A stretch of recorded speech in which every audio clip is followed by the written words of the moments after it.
سارے صحابہ مل کے آئے، کہنے لگے عمر فاروق سے کہنا ہے نبی پاک کے زمانے میں تو ظاہراً غربت تھی، ابو بکر کے دور میں بھی غربت تھی، اب تو بڑا محال ہے، عمر سے سفارش کرو کہ عمر نیا کرتا پہنا کرے۔ ملکوں کے سفیر آتے، عمر وہی پھٹی پرانی چادر اوڑھ کے اور وہی کئی جگہ پہ پیوند لگے سوٹ پہن کے سفیروں کے سامنے بیٹھ جاتا ہے۔ عمر کو مشورہ دو، طے ہو گئی بات۔ سب نے جب مشورہ دے لیا تو سارے کہنے لگے یہ بتاؤ شیر کی مونچھ کو ہاتھ کون لگائے گا؟ کہنا کس نے ہے؟ بندہ بھی تو ڈھونڈو نا۔ نے کہا جناب میرا یہ خیال ہے کہ مولا علی شیر خدا کہیں گے، کیونکہ جس شخص کی عمر کو سب سے زیادہ حیا کرتے دیکھا وہ شیر خدا مولا علی ہے رضی اللہ تعالی علی کہیں گے، اس لیے کہ جناب علی تو کئی دفعہ جب گفتگو کرتے تھے تو حضرت عمر چپ کر جاتے تھے اور فرماتے تھے علی نہ ہوتا تو میں ہلاک ہو جاتا۔ تو کہا علی سے کہو۔ جناب علی شیر خدا کو بلایا، کس کام کے لیے؟ جی اللہ اکبر۔ یہ ذرا آپ نے اس دور پہ اس بات کو ذرا لاکا جناب ان سے کہیں کہ زیادہ نہیں، ایک کرتا نیا پہن لے، سفیر آتے ہیں وزیر آتے ہیں تو ایک کرتا نیا پہن لے۔ حضرت علی کو بلایا، فرمانے لگے کوئی اور بات ہوتی تو میں کہہ دیتا، یہ والی میں نہیں کہہ سکتا، کوئی اور ہوتی تو میں عمر کو کئی دفعہ کہہ دیتا ہوں، جلال میں بھی تو سن، یہ والی میں نہیں کہہ سکتا، میں تمہیں ایک مشورہ دیتا ہوں۔ کہ وہ کیا؟ کہنے لگے سید عائشہ صدیقہ سے کہو، وہ مومنوں کی ماں ہیں، عمر ٹالے گا نہیں۔ اماں جی سے جا کے کہا اماں جی نیا کرتا عمر سے کہیں پہن لیں، وزیر آتے ہیں بڑے بڑے لوگ تو چلو کوئی عرض نہیں۔ اماں جی نے کہا اچھا کوئی بات نہیں میں بلا لیتی ہوں۔ جناب عائشہ نے پیغام بھیجا، جب خادم نے کہا نا مصطفیٰ کے گھر سے پیغام آیا ہے تو 20 لوگ بیٹھے تھے، عمر کانپتے ہوئے اٹھے، کانپتے دوڑے۔ حضرت عائشہ پردے میں تھی تو فرماتی ہیں عمر اتحیات کی حالت میں بیٹھ گئے۔ کہا اماں جی دیر تو نہیں ہو گئی مجھے آنے میں؟ کہا نہیں ٹائم پہ آ گئے ہو۔ کس لیے بلایا تھا؟ کہا عمر دیکھو غربت کے معاملات اور ہوتے ہیں، جب اللہ آسانی دے تو کوئی چیز استعمال کرنا حرام نہیں ہوتی، اگر حرام ہے تو بتاؤ۔ کہا نہیں اماں جی حلال ہی ہے۔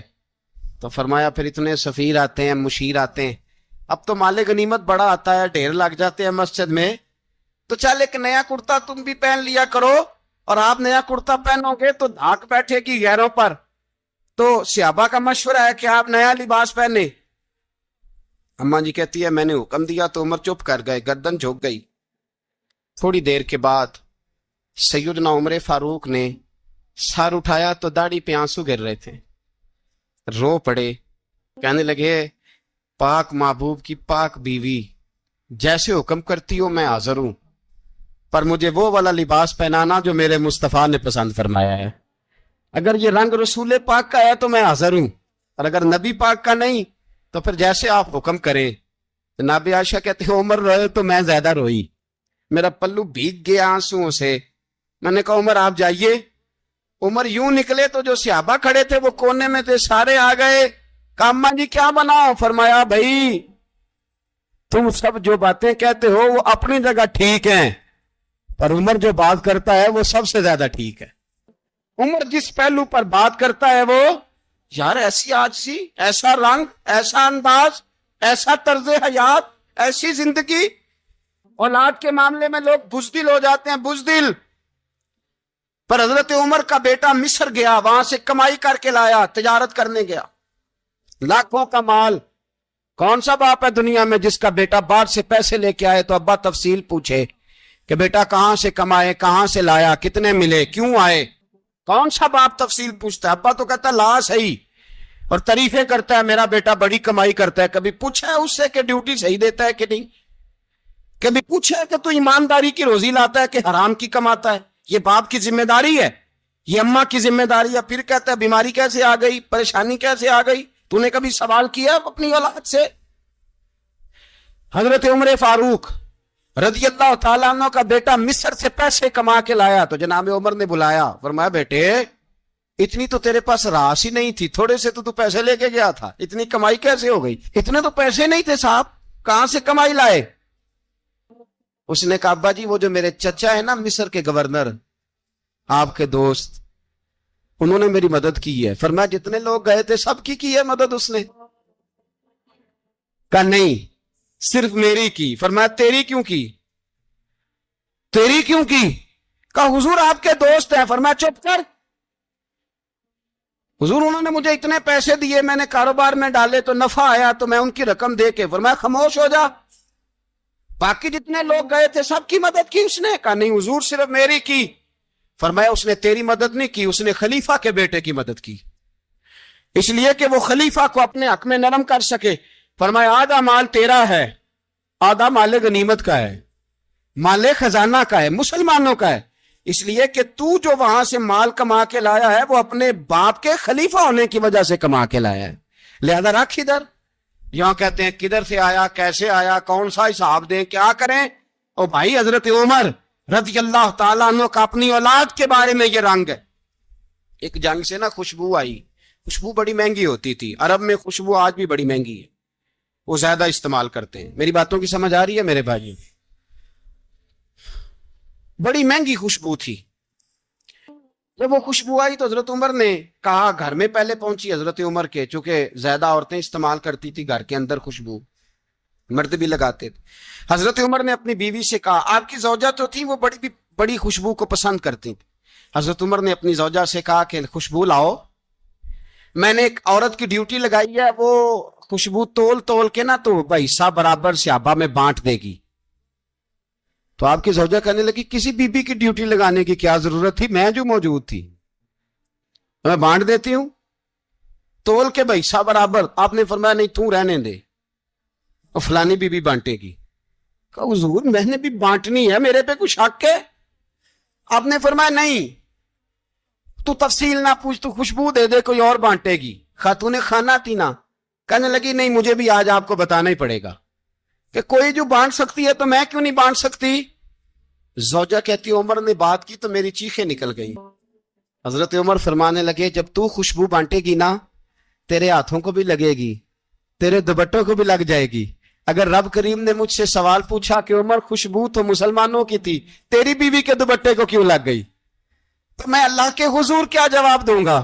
اگر اللہ نے یہ سوال کیا کہ تیری بیوی نے کیوں لگائی, وہ تو حصہ تھا مسلمانوں کا, تو نے تیری بیوی نے کیوں لگائی؟ تو فرمایا میں نہیں چاہتا کہ اللہ کے حضور مجھے اور تجھے باز پرس ہو, لہذا کسی اور کو بانٹنے دے. زوجہ روئی اور تڑپ کے کہنے لگی عمر مجھے لگتا ہے صبح قیامت بھی تیری بیوی ہونے کی وجہ سے اللہ مجھے جنت عطا فرما دے گا, تیری زوجہ ہونے کی برکت سے. بھائی یہ معیار رکھا, خدا کی قسم ایسا شخص تاریخ میں دوبارہ نہیں آیا. اتنا بڑا آدمی, اتنا بڑا شخص, اتنا بڑا آدمی, اور پھر رنگ یہ ہے کہ عمر 22 لاکھ مربع میل کا حکمران, 22 لاکھ, اور کھجور کے درخت کے نیچے مٹی کا ڈھیلا لے کے سو گئے ہیں, پرواہ کوئی نہیں, کوئی مسئلہ ہی نہیں. 2 غلام ساتھ بیٹھے تو ایک روٹی حضرت عمر نے گھر سے منگوائی, تھوڑا سا سرکہ, تو غلام کہنے لگے ہم نے بھی کھانی ہے. فرمایا کوئی حرج نہیں, روٹی کو پیٹ بھر کے کھانا ضروری تو نہیں, 3 حصوں میں بانٹ لیتے. ایک آدمی آیا ہوا تھا مصر کا رہنے والا ملنے کے لیے, اس نے پوچھا عمر کدھر ہے, تو کہا وہ ادھر جاؤ مسجد میں بیٹھے ہوں گے. اور واپس آیا تو کہنے لگا وہاں تو 3 غلام بیٹھے ہیں, ایک روٹی بانٹ کے کھا رہے ہیں, لگتا ہے کئی دنوں سے روٹی نہیں ملی. کہا 3 غلام تو کوئی نہیں, وہاں 2 ہی تھے, تیسرے تو امیر المومنین تھے. اس نے کہا نہیں 3 غلام ہیں, کپڑے بھی ایک طرح کے پہنے ہوئے ہیں, بلکہ 2 کے تو پھر صحیح ہیں, تیسرے کے تو زیادہ ماڑے ہیں.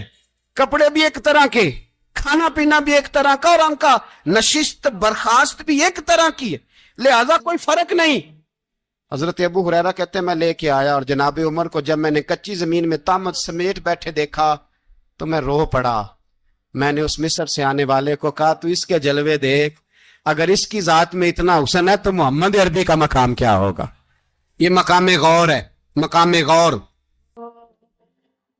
10 محرم کو لوگ دیگے پکائیں گے نا, نہیں پکانی ہے, کوئی بول دے نہیں, ہاں نہ نہیں کر دے, پروگرام بدلیا تو نہیں جی عید کی کہ وہی کام شروع ہوا ہے لاسٹ ٹائٹ ہونے والا.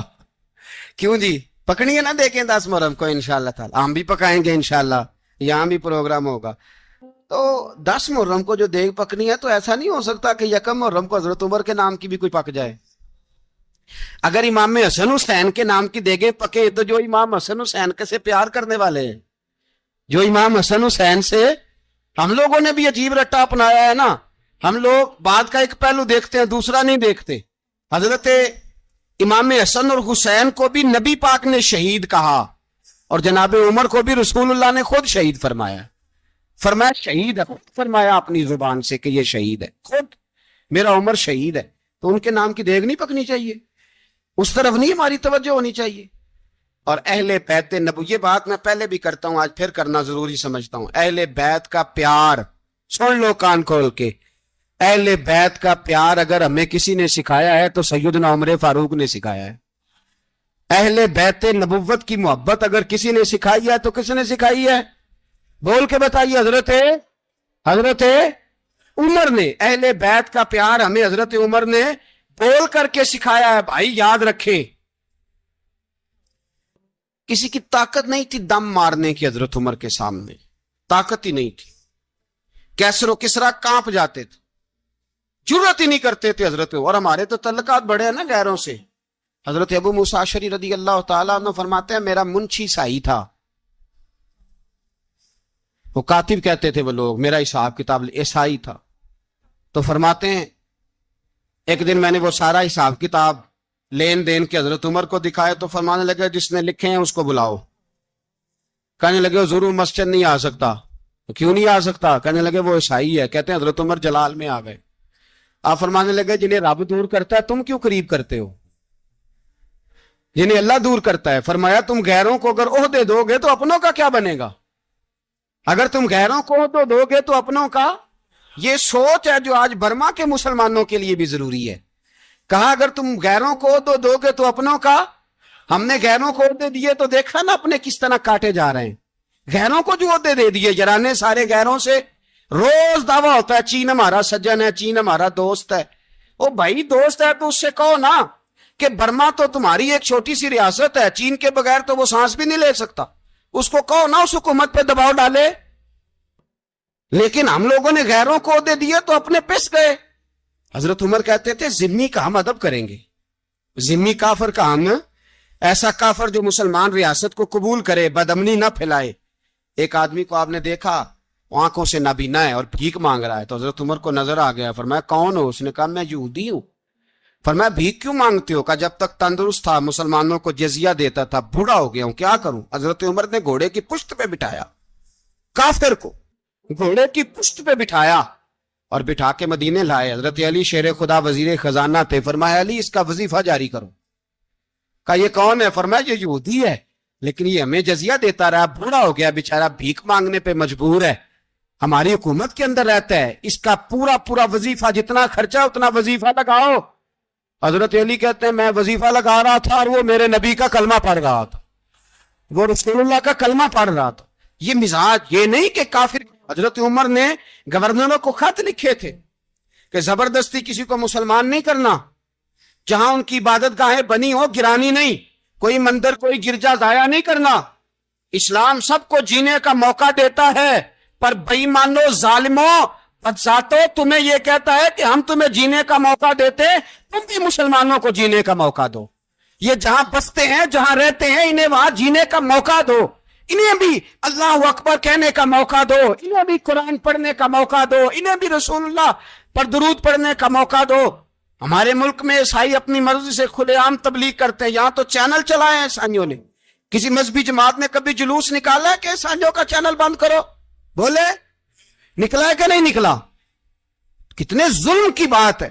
ہم جب غیر کو اتنا تحفظ دیتے ہیں، اتنا تحفظ دیتے ہیں، ہم نے دیکھا ہے، مجھے بیسیوں لوگوں نے عید پہ ٹیلی فون کیے کہ عیسائیوں کو قربانی کا گوشت دے لیں، مجبور ہیں جی، دروازے پہ آ گئے ہیں، ہمارے کام کاج کرتے ہیں۔ بیسیوں لوگ، عام آدمی کے دل میں ان کا اتنا جذبہ ہے، وہ مسائل کا بیان کرنے کا علیحدہ بات، لیکن ہمارے دل کافر کے حق میں بھی نرم ہو جاتے۔ تم کس قدر زیادہ بے ایمان ہو اور کفر کس قدر زیادہ ذلیل ہو گیا ہے کہ مسلمان کے حق میں نرم ہوتا ہی نہیں۔ اور اس سے بڑے ذلیل وہ ہیں جو ان ذلیلوں کے سپورٹر ہیں، وہ کسی عرب ملک کے حکمران ہو یا کسی اور جگہ کے، وہ بڑے ذلیل ہے جو ان ذلیلوں کے سپورٹر ہیں، جو برما کی بچیوں کے قتل پر اپنی حکومتیں چمکا رہے ہیں۔ نے شرم نہیں آتی، اس قدر مسلمان تڑپا ہے، لیکن ان بے غیرتوں کو ذرا ہوش نہیں آئی، اور یہ ان کے کماش، ان کے دلال جو ہر جگہ ان کی سپورٹ کر کے اپنی حکومتیں قائم کرتے ہیں، بے ایمانوں کو پتہ نہیں کہ کس ان پر اللہ کا عذاب اترے گا اور کس طرح ان کے پھشے اڑیں گے۔ تمہیں اپنی ذلت اور رسوائی نظر نہیں آ رہی کہ زمین کس طرح تمہارے لیے تنگ ہو گئی ہے؟ اس سے زیادہ اور تمہاری رسوائی کیا ہوگی؟ ڈرو اللہ سے، اور یہ تو دنیا کا عذاب ہے۔ ان بطش ربک لشدید، میرا رب کہتا ہے قیامت تو قائم ہونے دے، اتنا سخت تیرے رب کی پکڑ ہے، اتنی کسی دوسرے کی ہو سکتی؟ یاد رکھی، اور تھوڑا احتیاط کریں ہم سب لوگ بھی، جو ہم لوگ آدھی زبان بول کے بھی ان کی سپورٹ کرتے ہیں۔ اب شرم آنی چاہیے ہمیں ان حکومتوں کی سپورٹ کرتے جو مسلمانوں کی لاشوں کے اوپر حکومتیں قائم کرتے ہیں، شرم آنی چاہیے۔ بہرحال بات دور نکل جائے گی، اور میں اپنے مضمون پہ رہتا ہوں۔ اہل بیت کا پیار اگر سکھایا ہے تو جناب عمر نے سکھایا ہے رضی اللہ تعالی عنہ، امام حسن ملنے۔ آپ یقین کریں، میں جب اس واقعہ کو پڑھتا ہوں تو میرا دل جھوم جاتا ہے۔ میں کہتا ہوں یار، ڈاٹا ہونا اپنی جگہ پہ، عشق ہونا اپنی جگہ پہ، انسان کا باوقار ہونا اپنی جگہ، جہاں کھڑے ہونا تھا وہاں یہ کھڑے ہوتے تھے، اور جہاں جھکنا تھا وہاں یہ ان لوگوں میں اقبال نے کہا تھا تیری نگاہ ناز سے دونوں مراد پا گئے، عقلے کی یاب و جستجو، عشق حضور و اضطراب۔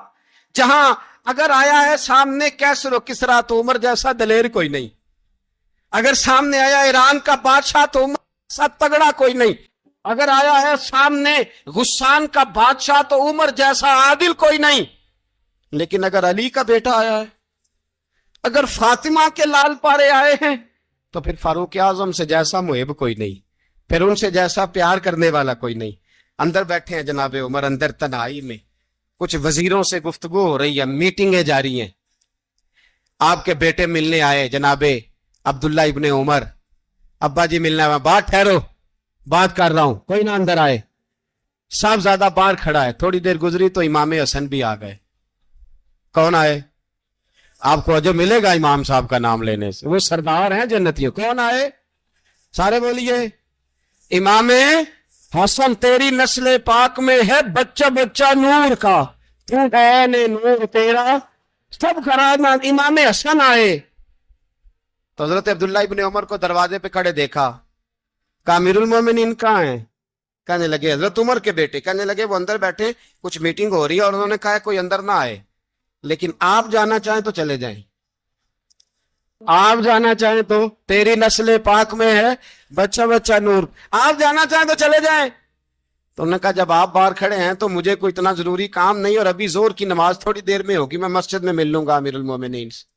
یہ بات کہہ کے امام حسن چلے گئے۔ یار اتنی بڑی بات نہیں تھی، اتنی بڑی بات نہیں تھی۔ وہ میرے استادوں کا بیٹا بھی آئے تو کہا ٹھیک ہے جی، وہ سوئے ہوئے ہیں، کوئی غرض نہیں یار، میں ٹھہر کے آ جاؤں گا، کوئی بڑی بات نہیں تھی، دیکھا جائے تو بڑی بات نہیں تھی، پر بات بہت بڑی تھی، اس لیے کہ یہ خالی حسن نہیں، یہ حسن ابن علی ہے، یہ حضرت فاطمہ کے لخت جگر۔ حضرت عمر باہر نکلے، عبداللہ ابن عمر سے پوچھا کوئی آیا تو نہیں؟ تو کہا حضور امام حسن آئے تھے۔ تو کہا پھر شہزادے کو اندر کیوں نہیں بھیجا؟ کہا میں نے کہا تھا۔ وہ کہنے لگے اگر امیر المومنین مصروف ہیں تو میں ظہر میں مل لوں گا۔ حضرت عمر رونے لگے، فرمایا بیٹے تو نے اچھا نہیں کیا۔ پھر مسجد نہیں گئے، سیدھے امام حسن کے دروازے دستک دی، امام حسن باہر آئے، کہا شہزادے آئے تھے تو ملے کیوں نہیں؟ تو امام حسن کہنے لگے حضور آپ کا اپنا بیٹا دروازے پہ کھڑا تھا، آپ کا اپنا بیٹا دروازے پہ کھڑا تھا، اور منع بھی کیا تھا آپ نے تو میں زور میں مل لیتا۔ حضرت امام حسن فرماتے جوش جذبات میں جناب عمر نے سر سے پگڑی اتار دی، جوش جذبات میں کہنے لگے حسن میرے بیٹے کا اور آپ کا کیا مقابلہ؟ کیا اس کی ماں کا نام فاطمہ الزہرا ہے؟ کیا اس کی نانی کا نام خدیجہ الکبریٰ ہے؟ کیا اس کے نانے کا نام محمد مصطفیٰ ہے؟ آپ کا اور اس کا کیا مقابلہ؟ پھر رو پڑے اور کہنے لگے بیٹے میں مکے کے صحراؤں میں اونٹ چرایا کرتا تھا، یہ جو میرے سر پر عزت کے بال ہیں یہ تیرے نانے کے اگائے ہوئے، میں مکے کے خبردار شہزادے خبردار۔ او بھائی اہل بیت نبوت کے ادب کا رنگ اگر سکھایا ہے تو سیدنا عمر نے سکھایا ہے۔ حضرت عمر فاروق اتھارٹی ہے، اسلام کی اتھارٹی، یکم